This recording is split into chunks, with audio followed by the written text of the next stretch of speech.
Before we get started tonight, ladies and gentlemen, on another episode Fast Break here on IE Sports Radio, I want to introduce you to our sponsor, the Southern California Warriors Semi-Pro Football Team. The world of semi-pro sports is unlike any other sports organizations. Players playing to play and host so many different outcomes, whether it's playing to get filmed, to try out for professional teams, big-time colleges, or just playing to stay in shape. No matter what, all semi-pro players have one thing in common, and that's playing for the love of the game. The SoCal Warriors have been on the quest for their titles. They give players second chances since 2017.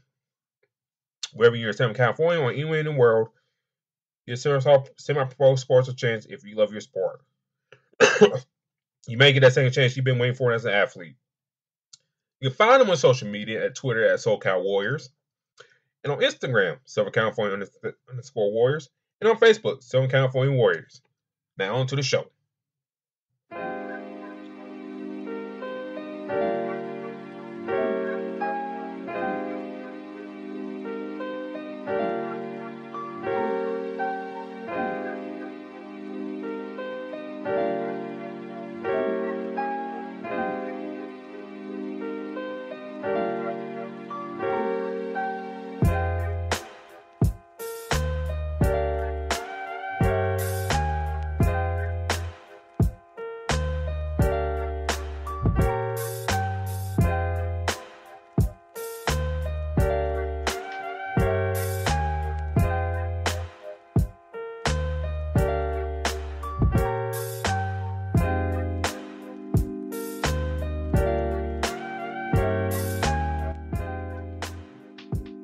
Well, we're back this week discussing more NBA playoff action,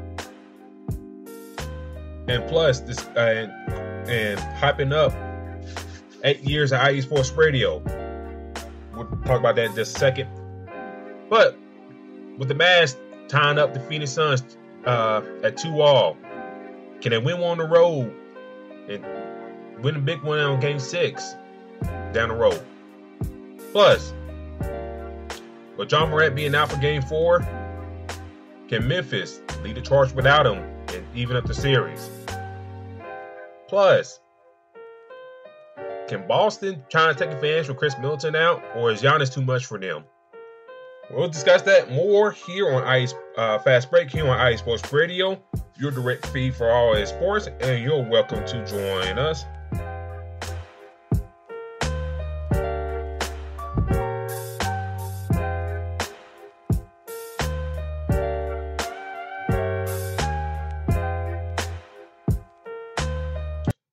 And join us as you shout tonight, ladies and gentlemen. Thank you for tuning in with us tonight. Lots to discuss, lots to talk about tonight. Playoff action is going strong right now. Lots of good games that have happened over the weekend. But first, let me introduce you, D-Lock. How you doing tonight, sir? I'm doing pretty good, man. It was a real interesting game earlier on this Mother's Day. Definitely did see a nice day or a nice game between Dallas and Phoenix, even though Chris Paul fouled out, foul trouble the whole game. But very interesting. Yeah, very interesting right there. That game right there. But before we get started, D-Law, for give analysis on the games over the weekend. Last segment on the show, ladies and gentlemen. This is 8 years of IE Sports Radio. IE Sports Radio debuted by the founder Larry B. back on May 14th of, let me make sure I got my date right, May 15th of 2014. So, think about this. In basketball terms, who are y'all top 8 influences since that date up till now? I'll let you marinate. So that'd be basketball players, basketball personalities, or even coaches, whatever. Maybe teams. So just stew on that, let it marinate, and then we'll discuss it here at the last segment of the show. But to today's playoff action. Phoenix, Dallas. Dallas tied up at 2-2. Strong games today by Doncic, Jalen Brunson. A very big game by Dorial Finley-Smith. And you got contribution from Davis Bertans. Yes, sir. Getting paid all that money and really hasn't earned his paycheck. But he had a big game for him off the bench. D-Lock, with the Mavs tying up the series 2-2, can they sneak one on the road and potentially close it out on Game 6 come Thursday?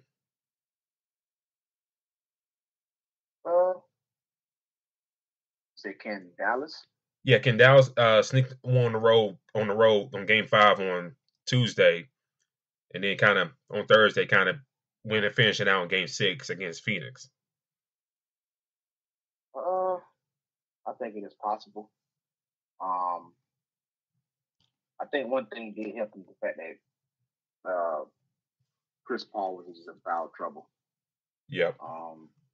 Hell, I remember I told you before, you would think Scott Foster was coaching that game instead of this one right here, the Heat and Sixers game. So for me, I think that did help Dallas. Now Luke was playing out of his mind, but it was raining from 3-point land. Like, they was making everything. So I think that played a huge part as well. If they shoot that good, then they have a great chance. Yep. I know that would be something that would be very, very tough. But for me, I think Phoenix will come with it. Devin Booker was going insane today. And then he was really called on to do a lot with Chris Paul being in foul trouble. So I believe that, again, I think they'll come with it. I think Phoenix will come with it, but Dallas could show up. Now, the thing is, this is one of the games that we didn't see Dorial Finney-Smith in foul trouble. And this is what we've seen. He was making it rain from 3-point land as well. So if they can stay out of foul trouble on their end, hell, to be honest with you, watching Luka today, he kind of reminded me of an earlier James Harden. You know, kind of mixed with LeBron, while how you just touch him, it's a damn foul. I'm talking about this man was grabbing boards, falling on the ground, and going straight to the line because it was in bonus so quick. So for me, I definitely think that they could win a game, but they're gonna have to shoot very good for that to happen. Yeah, I think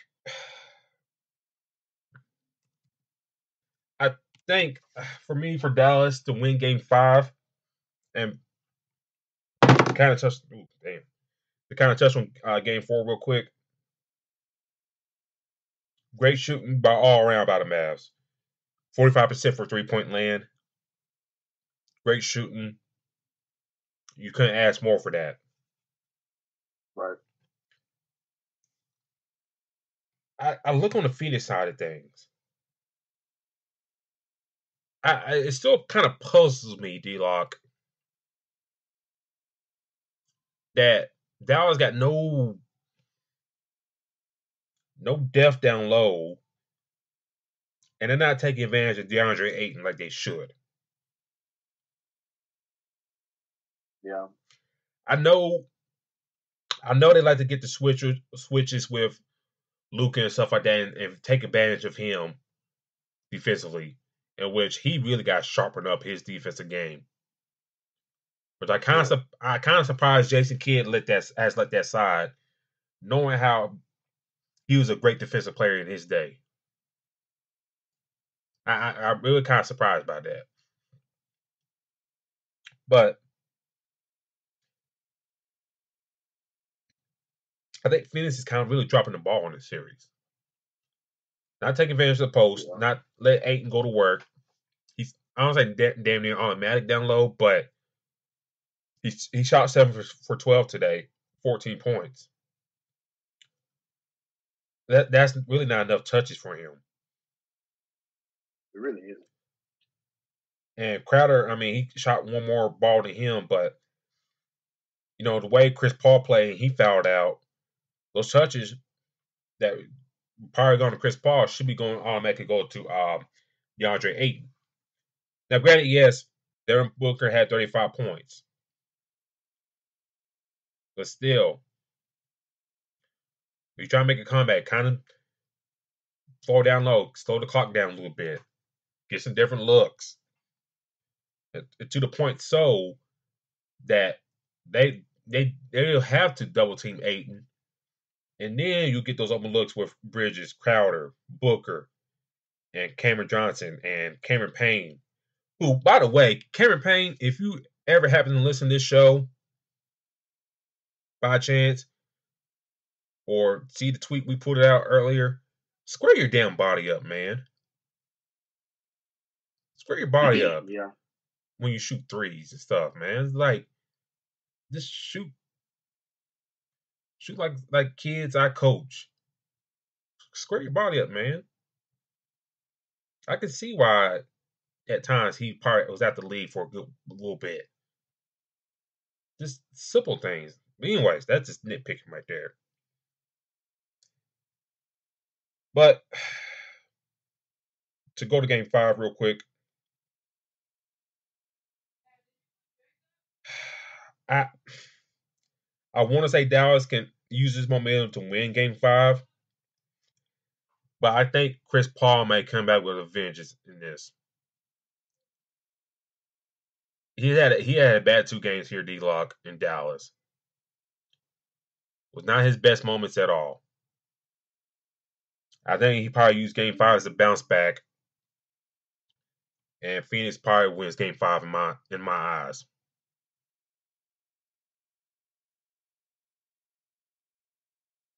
Yeah, for me, I feel like this game is going to be challenging. Chris Paul's going to come back and go to work. Now, I'll even go back and say the question is, does Scott Foster coach that game? Because, we might see Chris Paul have another one of them games. But I think Phoenix will come back ready.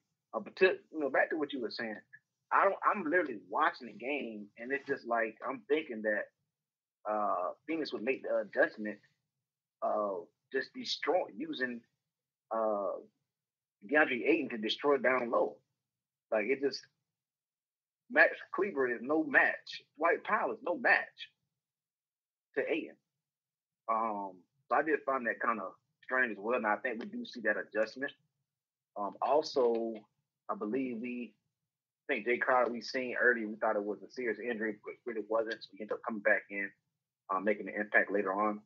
So I definitely think that Phoenix will come back ready. But again, if Dallas took so many damn threes, like, bro, they mess around and just make some of those threes, then they make even half of them threes. They might be pretty good in the next game. But to your point, I'm just thinking right now that they're gonna have to be to the point of, Dallas is gonna have to make their shots. Finney Smith was just on fire, was just making every damn thing. So I don't know how often that's gonna happen, but other players help Luka. Okay. Yep. He didn't actually shoot that good, to be honest with you. No. It's just that everybody else was making their shots. Like, and you look at the stats, I believe when he took 25 shots, he made maybe 7. If I'm not mistaken, I'm not looking at the score sheet right now, but I think it was around there. Mm-hmm. Field goal was terrible. So hopefully Dallas can come back and show something. But I tell you this, I think this series goes to 7. Yeah, I can see that. Hey, you brought up Luka real quick.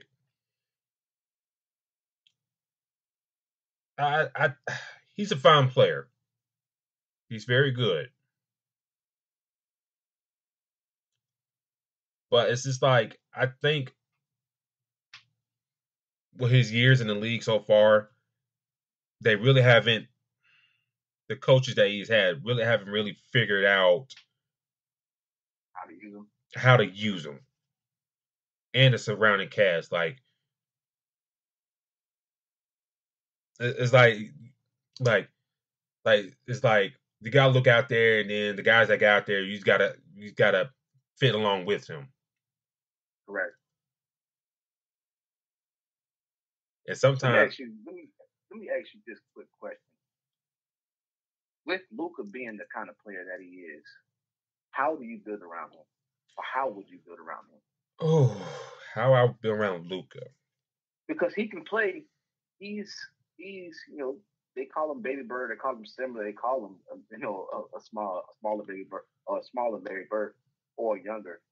So how do you build around his caliber of play and how he plays? That's a good question.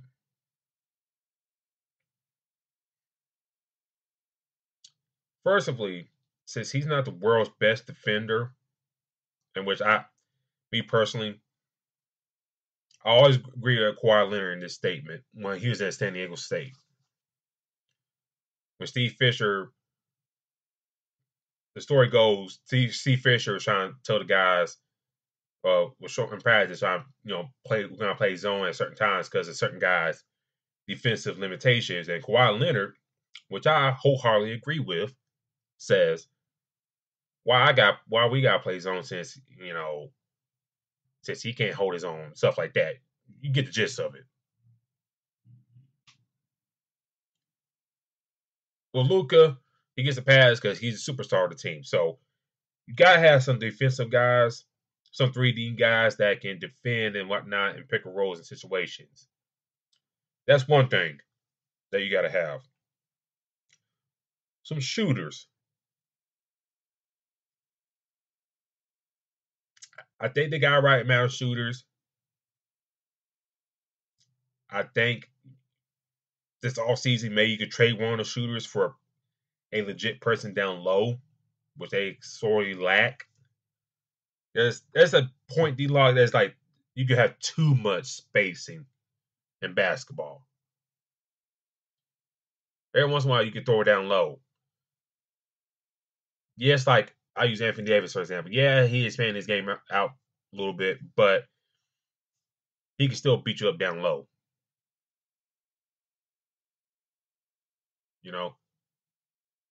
Kevin Love.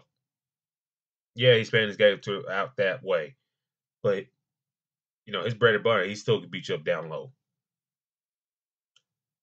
So the best way to build around Luka,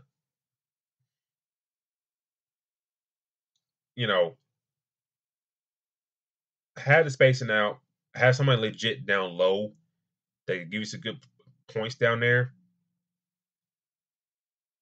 Because when Luka drives, he's the only person down low. I don't know if you noticed that or not. Like nobody else is down there in the block to catch a pass or anything like that, or nobody cuts down or anything like that. It's just waiting 3-point line and just hoping to see that he kicks out. So, and one thing I think you gotta get Luka to work on. Don't just beat up the ball. I think with the group they got now and Brunson and Dinwiddie in the fold, you don't have to beat up the ball. Luka don't have to beat up the ball as much as he does. You got 3 capable ball handlers there, and sometimes when they use them, you still got Luka beating up the ball. Yeah. So I think D-Lock is like they got the right combination of guys in a sense. Shout out to Justice in the chat. He's saying they definitely need to upgrade over Dwight Powell. Yeah, they need like Bobby Portis, for example, would be a perfect fit for this team. He's a free agent this year. He'd be a perfect fit, for example. I hate to talk free agency this in the playoffs like this, but I just use him for example. Bobby Portis can step out and shoot, but he gives you that toughness inside that they desperately need. Like you feed him down low and he can get you buckets down there. Or if Luka posting up down low, Portis is down there, bam, boom, down low, making a basket.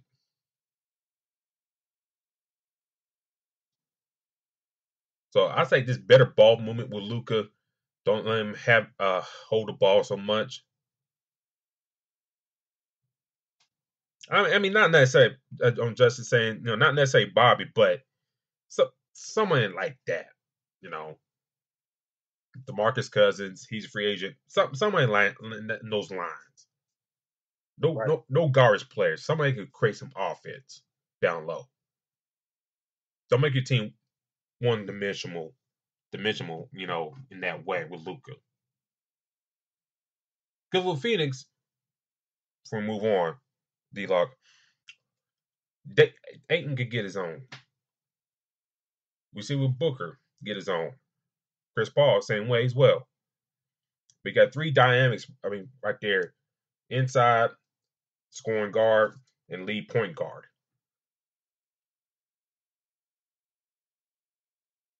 So, Luka, great all-around player, but got to get the team involved a little bit more.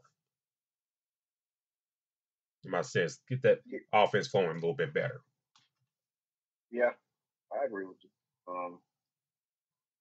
I feel like they're relying on Luka entirely too much. Yeah. And that's why they kind of have a comparison of Larry Bird, because Larry can do so much, but just think about the team he was around. That was around him. That's not the case in Dallas. So, and again, another thing, they got, like you said, they got three ball handlers, but there'll be a time where they got Luka, Dinwiddie, and Jalen Brunson or Brunson on the court all at the same time. Yep. Like, who's gonna, like you said, be the ball handler in that aspect? So, it's gonna be interesting to see what they do in free agency. To see how they build around him. But I agree with you there. They definitely need to put some other pieces around him and then some more defenders. I think that's huge.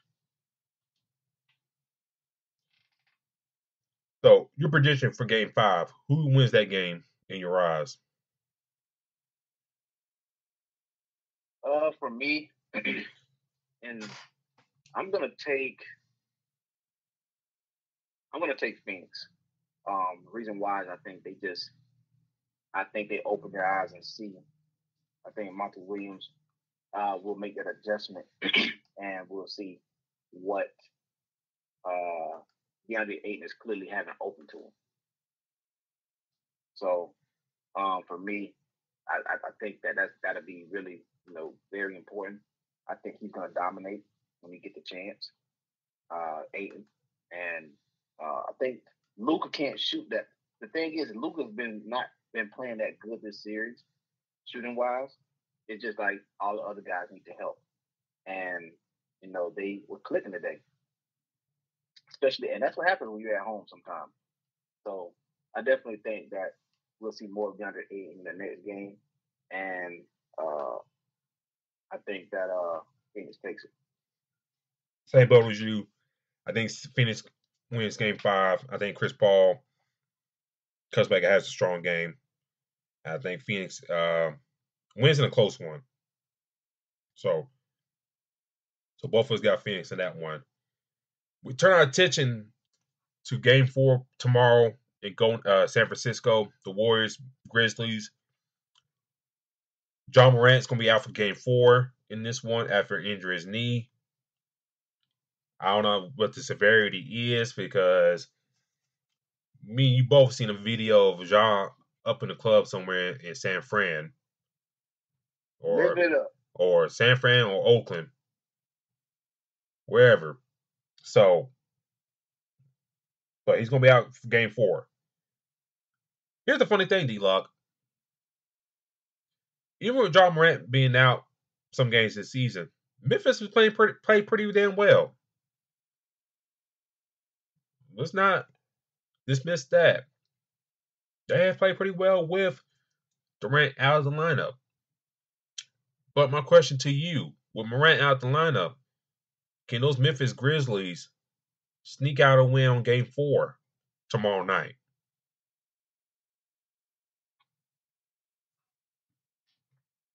Well, the fact that Ja Morant is out, I think Golden State is going to blow them out because I think Ja is the main reason why they have been playing alive so good this series. Now, Dylan Brooks will be back, correct? Yes, sir. He'll be back, but I don't know how big of an impact he'll make. I don't think Dylan Brooks Desmond Banger played good, but the Warriors got too much power. Now, granted, my sweep was wrong, but hell, I was almost right because it looked like Memphis was dead in the water for a minute. But you were close. Yeah, it was close, but I definitely think that Golden State takes it next. I think for me, God, it's tough. You can say, like what Terry Rodriguez said in the chat, you can say that the Grizzlies are doomed, but that's not the case. I think one thing Memphis has to do in the next game, they got to tighten up their excuse me. They got to tighten up their defense. Their one-on-one defense Saturday night was putrid.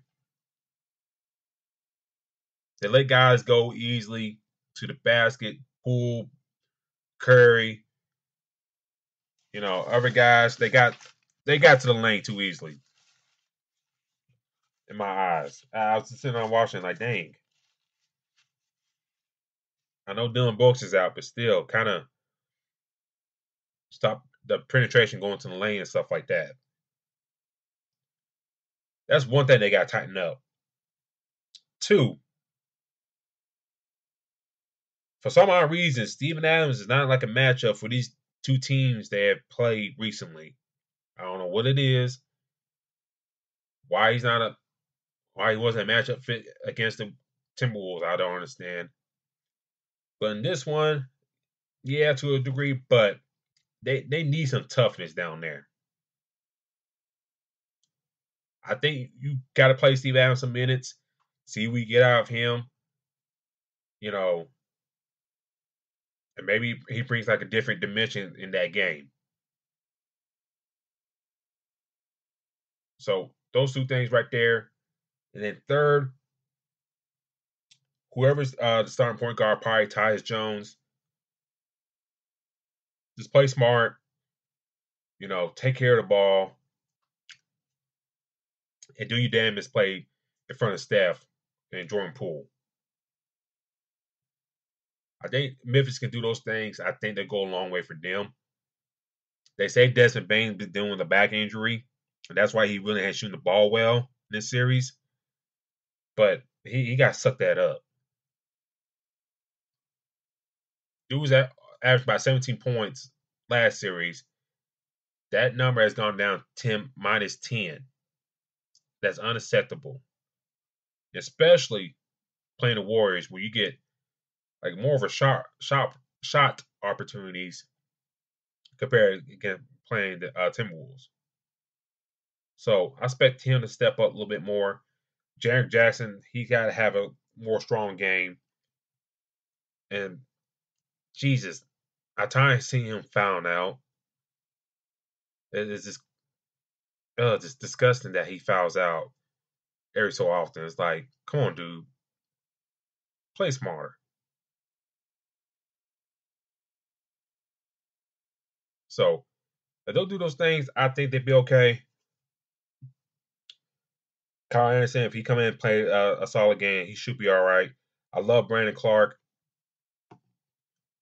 I'm surprised that not starting him in the starting lineup instead of Xavier Tillman. So I don't know. I think those things happen. I think they'll go long with Memphis. I think it's a wrap, man. I don't know. I just didn't have a big time faith in them to do that much.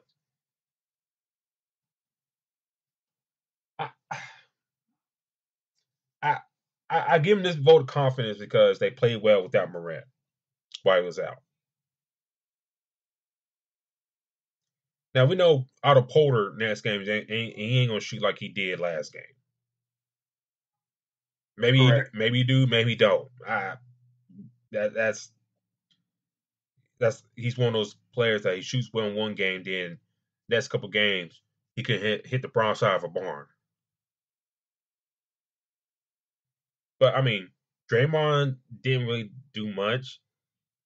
I mean, stat wise, in his lane, but it didn't really pop off nothing. But you keep Curry and Poole in check, I think you can go a long way. Klay Thompson, yeah, he had 21 points, and most of those came in the fourth quarter, but ain't like Klay Thompson old. Ain't like I'm scared to death of Klay, I mean, I have to watch out for him, but it ain't scaring me like that. Well, before we move on to this next subject, D-Lock, let me just throw this out there to you. With the way Jordan Poole has been playing this year, and Klay getting up in age with the injury and stuff like that, could you see them possibly moving him in off season? You said Poole? No. Klay Thompson. Move off Klay Thompson because the rent's coming due on some of these young guys that got paid down the line.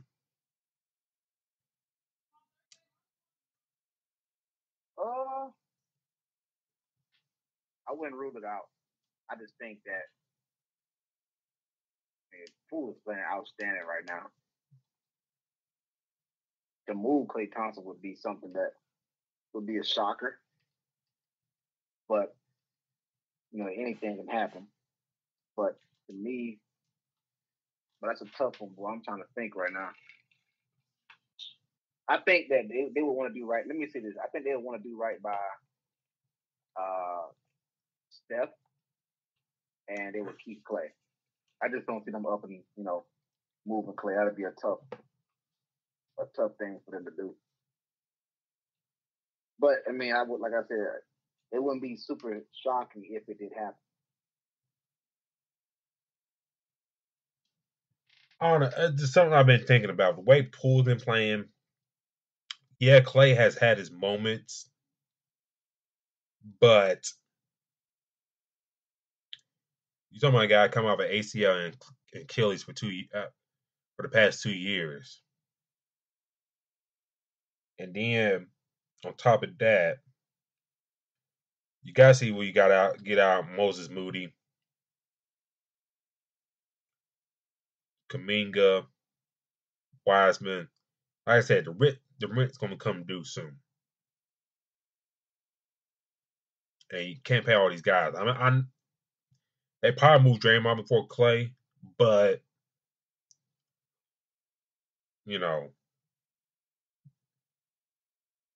who would you keep? Because with all these guards and stuff coming from college and whatnot, you can find another guard like that. But Draymond, I mean, yeah, you can find another forward like that, but he brings like his defense is so valuable for that group. It'd be kind of hard to let that go.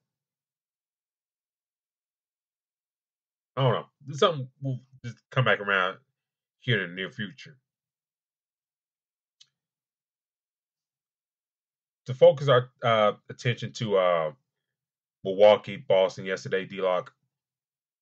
Boston almost had a chance to tie it up in a tip-in against the Bucks.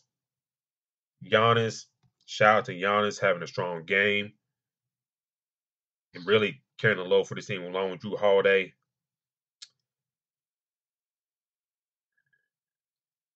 I would figure the Celtics, D-Lock, they would take advantage of Middleton being out,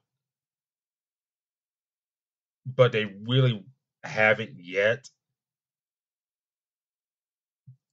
Do you foresee Boston winning game 4 and tying it up, or do you see Giannis kind of recognizing that where they got this series lead,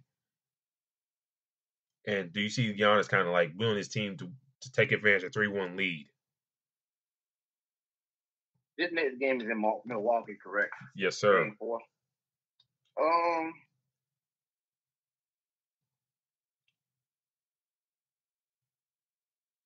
I think with what happened the last game, this game is still going to be challenging.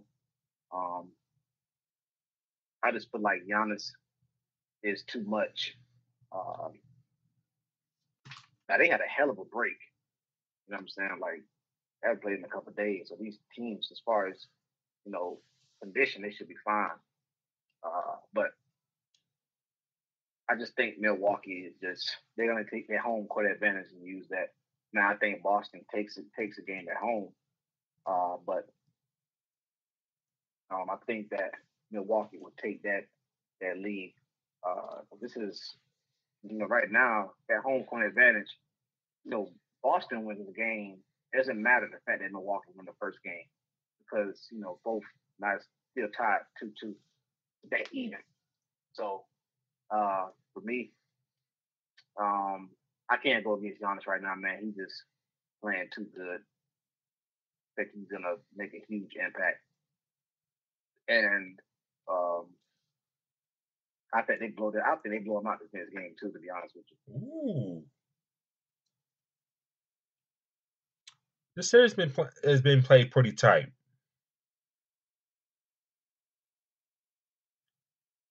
I think for the Bucks, especially Mike Budenholzer, he got to recognize that you can't go back to Boston 2-2. You cannot. You got to win Game 4. Do what you got to do. Win Game 4. If you lose Game 5, so be it. In a sense, you don't want to lose Game 5, but at least you can come back home and try to finish the job. But arguably the best player in the NBA, maybe in the world. So you gotta take advantage of that in Game 4. I think for Milwaukee, you got a big game out of Drew Holiday and Giannis. And you got a good one out of Pat Connaughton off the bench. Grayson Allen hasn't had that spark like he had in the Chicago series. That has to come back against Boston here in Game 4. That has to come back. And then along with Wes Matthews as well. Wes Matthews plays 32 minutes last game, 4 fouls, 3 points. What we doing here? So those two guys, they really got to step up to the plate next game. For Boston, Jason Tatum didn't play his best game in Game 3.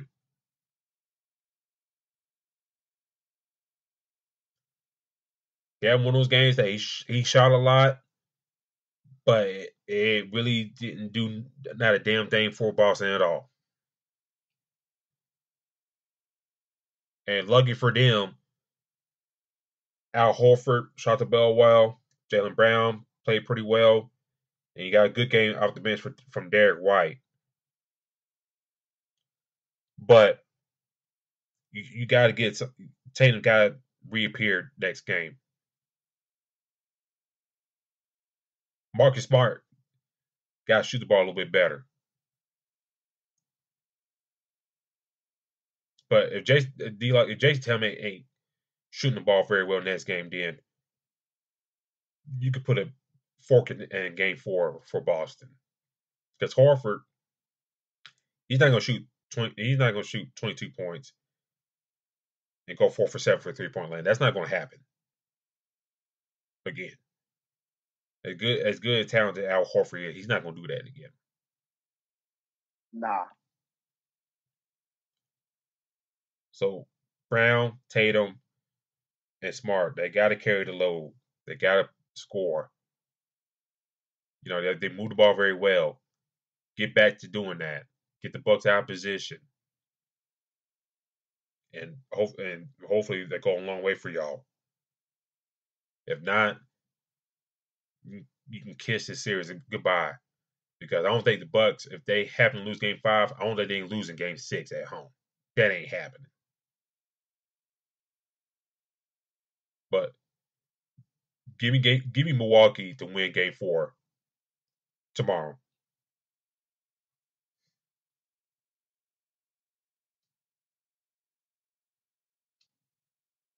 Yeah, that's like I said, I'm on the same thing. I feel like I just feel like they'll come with it. I think the home court advantage will play a huge part as well.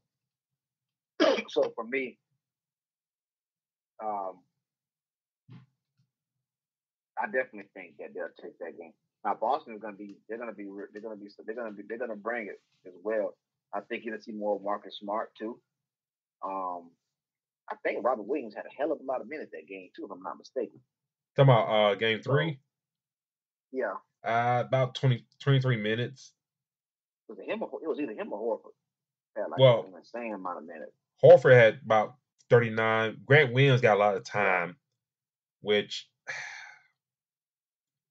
he's okay. But sometimes I felt like, especially that last game 3, sometimes he's trying to do a little too much at the wrong time. In my eyes, it's like, dude, you trying to do too much at the moment. Like, kind of dial it back a little bit. And it's coming at the wrong times too, when he's trying to do too much. Like the stuff he does Grant Williams does, it works well at home. Not on the road in situations like this. And that makes sense. Right.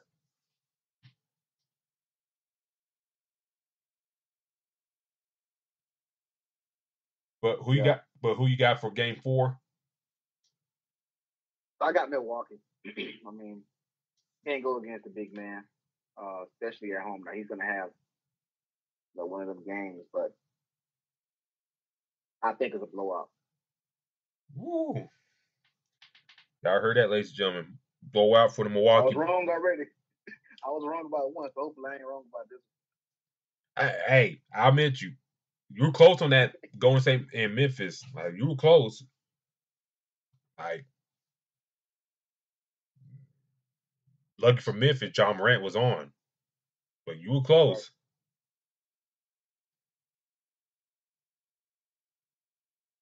Right. You were like Ja Morant missed a couple layups away. Yeah. A couple layups missing away, and then you could have had your sweep. He just took over at the end. Like, it just seemed like, I think we both said it around the same time. We started seeing the Warriors. I think it was like late. Steph had drilled that 3-point at the top of the key. Yep. I was like, I think it's over with now. But Ja kept fighting back. That played a huge part. So I got Milwaukee winning. I got Milwaukee at least winning by 7. D-Lock got them in a blowout. We'll see how game 4 comes about on Monday. But before we get out here, ladies and gentlemen, I think I said at the top of the show, this is 8 years of IE Sports Radio. 8 years of hard-hitting content. The best sports podcast network out there as we speak. Without question. So, I said this at the top of the show. Since the date of IE Sports Radio debuted, May 15th, 2014, who are y'all's top 8 influences in basketball in that time period? From that date, from May 15, 2014 up to now in basketball. Could be player-wise, coaches, or personalities. Who are y'all top 8? Maybe even teams. I already got a couple influences of people. I got my list down already. And whatnot. D-Lock, I'll let you go first. Who are your top 8, sir? So, right now, I'm going to start off by saying, let's say Steph Curry. I'm going to put him at 8. Dude, ever since Steph Curry was just jacking up threes, it seemed like the game was just changed. Now you got people shooting from half court, hell, as layups. He was a big influence to me. He's still making an impact now. Now, granted, he's not what we've seen back in 2014. He's not that exact Steph, but since then he's made a huge impact. We got 2 MVPs, I believe. Yep. Back to back, so he was just somebody that evolved the game itself.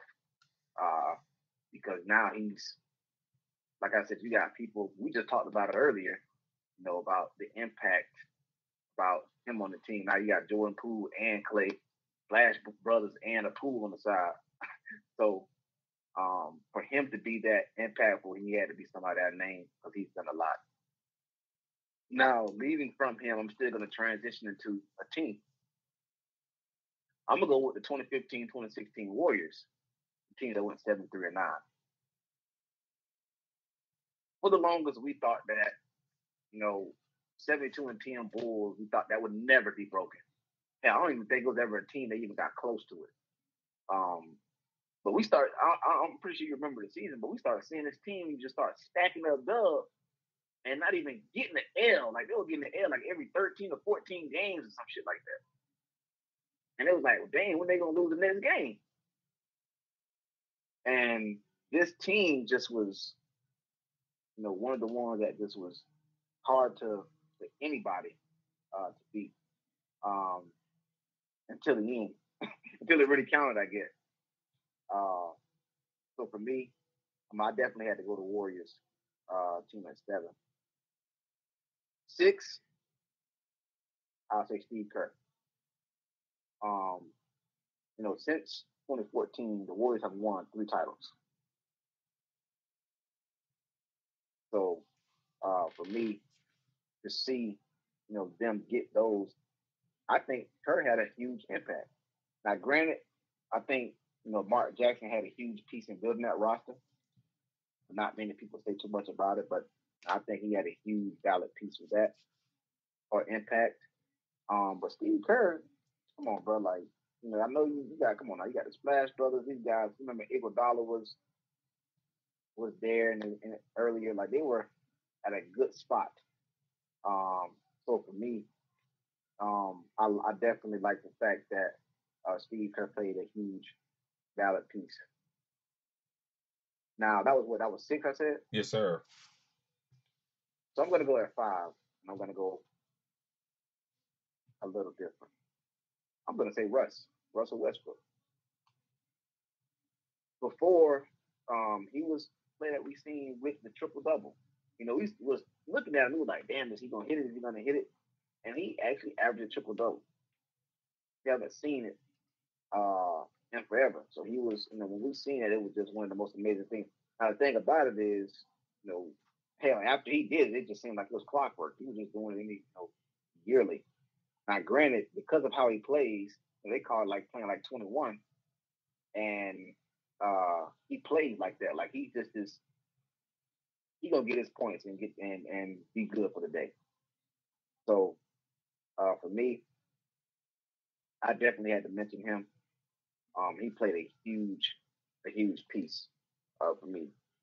And that was 5, right? Yes, sir. Okay, 4. Kawhi Leonard. He had that year with the. First, remember he was with the Spurs, and it was just like, damn, okay, this dude's hurt. He's taking these days off where he could just show up one day and then don't show up. He does the same thing in Toronto, and he takes Danny Green with him, and then go wins the title. Now everybody remember that shot that he made against Joel Embiid, at the top of at the corner, that sealed the game for him. Had Embiid basically crying, going to the locker room. Yep. That was one of the key moments. I'm pretty sure that's like that's a great poster picture. Is seeing, Kawhi Leonard basically leaning back, seeing the ball roll into it, and everybody's in the back literally watching the ball roll into. He changed a lot of stuff going on for Toronto. Definitely helped Kyle Lowry, Danny Green there. He changed Siakam's life damn near, but we didn't know too much about him until then. Now he's known as one of the pieces, in Toronto, also Van Fleet. So Kawhi Leonard, he then don't forget then after that he goes to LA to the Clippers. And now all of a sudden, remember the first thing that we seen when he got there is the damn commercial with the keychain, of him with the king keychain, the New Balance commercial. So I think he was very impactful. And thing about it is, it's just like, even though he's hurt now, I think he's going to make a huge impact. I like the bodies that the Clippers have now. You add Kawhi to that roster that they have right now, might be talking about them in the NBA Finals next year. Now the question is, what the hell is Paul George do? But that's a different topic for a different day. 3. I'm going to go the 2020 Lakers. And in fact, I'll say 2020 Lakers because now you're dealing with COVID. We took remember that year we took that whole season off damn near. Mm-hmm. It seemed as if we were literally watching, was it like video game, NBA games to buy time for people to have some type of sports going on.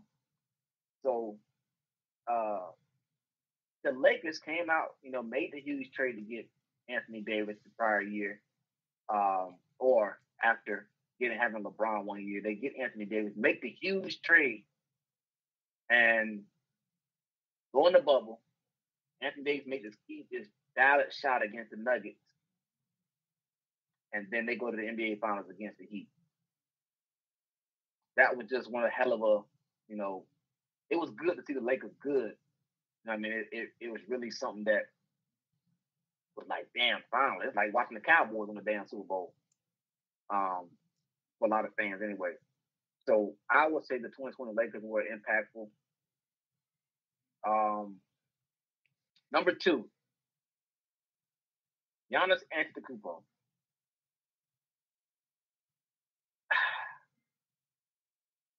Watching him play just reminds me of, or gives me a glimpse of what Shaq used to look like when he played. Huge, and he's literally on the court like, listen, get out of my way. I'm gonna find a way to get out of my way. I'm gonna find a way to get his basket in the hoop. And not only I'm gonna do that, I'm gonna get your best guy in foul trouble. I feel like Giannis is just, bro. To be honest, the question that I'm asking myself now, and it's clearly it's hella early right now. If Giannis wins the title this year, let's just say they win this year and they win next year, how much higher do we put him on the top 10 on the on the greats list? Could that be possible? He's just that impactful. So I got Giannis at 2, and then clearly at number 1 is LeBron. He's just doing too damn much. He was 38 right now, 37. Yep. And he's playing like he's 20, 23, 24. So for me, LeBron is clearly the most impactful in the sport right now, and has been since he came in the league. But if we're talking about since 2014, I definitely got to put him up there. Real quick for me, no particular order, and we go through a couple comments I saw. Terry Rodriguez got Kobe Bryant, LeBron James, Steph Curry, Shaq, Charles Barkley, Steve Kerr. The Lakers winning the 2020 title, and The Last Dance, the documentary series about the Chicago Bulls. That was a good list right there, Taryn. Real quick for me, no particular order. I'll start off with Stephen A. Smith. Yes, I know Stephen A. Smith. I think he's kind of got long in the tooth for some of his antics, but still, for him to kind of still have a foothold as a basketball personality speaks volumes and stuff and all that. So I have him on my list there. Next, the NBA on TNT crew with Charles, Kenny, Ernie, and Shaq. The consistency is there. If you look over at like at ESPN, ABC, whatever, there's a lot of turmoil and change for the past couple years or so. There's always change. And the pieces that they got there, D-Lock, really haven't been the best. But with the TNT crew, it's always been consistency with those guys. With the ESPN, it looks like they got people I don't like. Ernie. My thing I love about Ernie Johnson. We probably get to his list another day. But the thing I like about Ernie Johnson that he don't try to outshine the other guys. He's a great mediator. He keeps the things flowing. With some of the other guests, people that had on ESPN,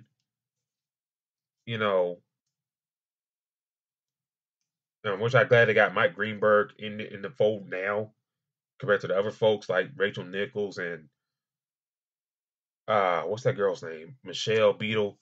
And sometimes they trying to build up their own star and not and trying to and elevate the show and trying to build instead of trying to build themselves, if that makes sense. So the NBA TNT crew, who's still steady, going strong all these years later. Then lastly, I'll leave on this note here. Another basketball influence, whatever. Kobe. And that Lakers 2020. I think Kobe Bryant dying or having that accident, or how you want to dub it, kind of really changed a lot of things in the scope of the NBA. We talked about it on our other show, and it was still kind of surreal that day. And then I was sitting there watching because we did a show earlier that day because the Warrior Rumble came on late on that night, and then it kind of just didn't hit me. I was sitting there watching the Warrior Rumble and stuff like that. It's just like this. I'm sitting there watching that show. D-Log is like it's like Kobe gone. Kobe Bryant's gone. Yeah. And I was sitting there. I didn't rage tweet about the Warrior Rumble. Seeing who won in the men's and women's and stuff like that. I was sitting there just like, damn, Kobe gone.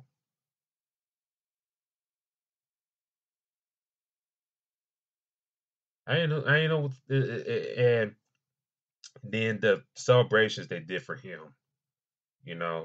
around the league,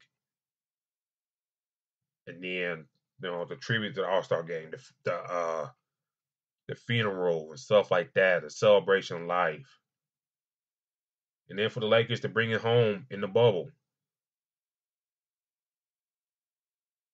And I do want to shout out to the bubble. Those guys committing to playing the bubble. Ball's life. No home court advantage. Square up and play. And all those teams did. And we talked about it here on this show. Phoenix Suns kind of carry that momentum to where they are right now. The Lakers winning that chip against the Heat. Great series. And a lot of growth and a lot of players that we see now in the league. So I'll leave it on that note there. I do got some other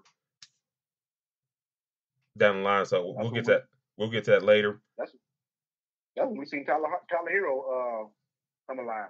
Yeah, Tyler Hero come alive. These young Celtics kind of, we see the potential and stuff like that with that group. What happens if Giannis didn't go out with the injury and whatnot? So There's a lot of variables came out that bubble that's kind of having some influence up to this day. But real quick, D-Lock, how can people find you on social media? You guys find me at Black-813. Black, the word dash 813. Doesn't know what they can find you. Find me on Twitter at Spawn4288. That's Spawn4288. Do follow the show on Twitter at FastBreak@IESR. That's FastBreak@IESR. Also, do check out the website, IESportsRadio.com. You catch this show along the rest of the shows along this week, celebrating 8 years of IE Sports Radio. The founder, Larry B., did the Hallmark show, The Defining Moment, today. Do give that a listen. Larry discussed a lot of topics on that show today. And 8 years of IE Sports Radio. Thank you to everybody in the chat. We love y'all. We'll talk next week. Check out the website. Until then, we'll talk to y'all next week. And we're out.